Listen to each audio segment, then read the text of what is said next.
Hello friends, today in this video we will learn 20 lines on air. So let's start. Air is all around us, invisible and essential.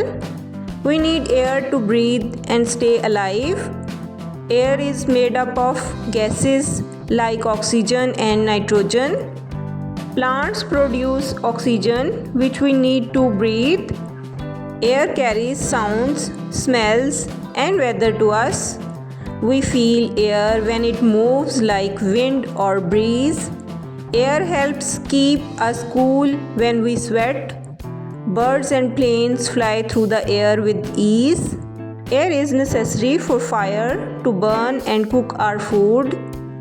We should keep the air clean and fresh. Pollution can harm the air and our health. We can reduce pollution by planting more trees. Air has no color, smell or taste.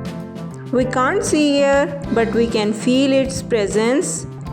Air is a gift and we should take care of it. We need air to play, run and have fun. Air helps us regulate our body temperature. Air is a vital part of our planet's ecosystem.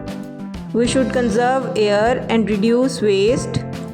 Let's work together to keep our air fresh. Thank you for watching.